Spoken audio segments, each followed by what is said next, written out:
La Terre, notre vaisseau spatial. Bienvenue à bord pour ce voyage d'1 an autour du Soleil.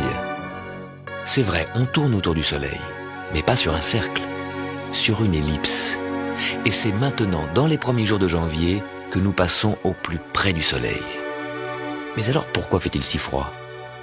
En fait, la différence entre près du Soleil et loin du Soleil est négligeable. Il y a une raison bien plus importante.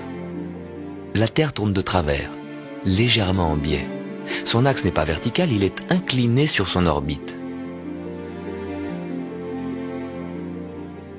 Donc, lorsque l'hémisphère nord est basculé dans l'ombre, les jours se raccourcissent.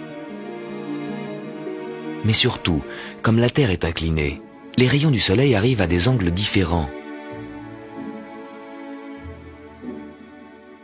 Un rayon de soleil dans les tropiques frappe le sol à la verticale. Il fait chaud. Ce même rayon de soleil dans l'hémisphère nord arrive en biais. Son énergie est étalée sur une surface 3 fois plus grande, ça chauffe 3 fois moins. Il fait froid. Au nord c'est l'hiver, dans l'hémisphère sud c'est l'été. L'axe incliné de la Terre nous donne les saisons. En ce moment même, pendant que vous regardez la télévision, nous fonçons à travers l'espace à plus de 107 000 km/h, 30 km toutes les secondes. La Terre va mettre 1 an pour faire le tour du Soleil. Et avec la Terre, 8 autres planètes qui tournent autour du Soleil, chacune sur son orbite. Notre voisine, sur l'orbite juste à côté de la nôtre, c'est Vénus. Elle va plus vite que nous. Elle nous dépasse. C'est la planète la plus brillante, celle qu'on voit le mieux. Parfois le soir, parfois le matin.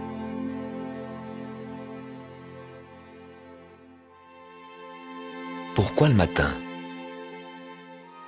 Nous voyons Vénus à droite du Soleil.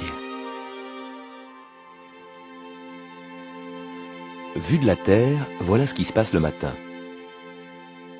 Nous voyons la portion du ciel où se trouve Vénus. Vénus apparaît à l'horizon bien avant le Soleil, quand il fait encore nuit et que le Soleil, à gauche, est encore en dessous de l'horizon. Voilà pourquoi, dans cette position, nous voyons Vénus le matin, à l'aube.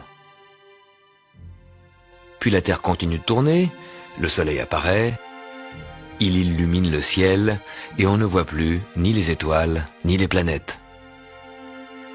Et nous continuons notre croisière à bord de notre planète, la Terre. Sur l'orbite prochaine, à gauche, la Terre a une voisine qui va plus vite, qui fait du 125 000 km/h, qui nous double. C'est Vénus. On l'appelle l'étoile du berger, mais ce n'est pas une étoile, c'est une planète.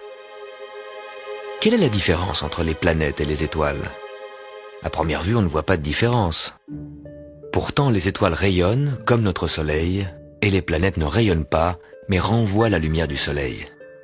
Elles font partie de notre système solaire, elles sont proches. Les étoiles, elles, sont très loin. Nous ne pouvons pas les atteindre. Voici Sirius, à côté d'Orion, une des étoiles les plus proches. Même cette étoile si proche est trop loin pour nous. Si notre vaisseau spatial Terre quittait son orbite pour sortir du système solaire et se diriger vers Sirius, toujours à notre vitesse de croisière, il nous faudrait 80 000 années pour l'atteindre. Alors que pour Vénus, à la même vitesse, il suffirait de 16 jours. 80 000 années pour Sirius, 16 jours pour Vénus. C'est la différence entre l'univers lointain des étoiles et notre système solaire avec ses planètes, toutes proches.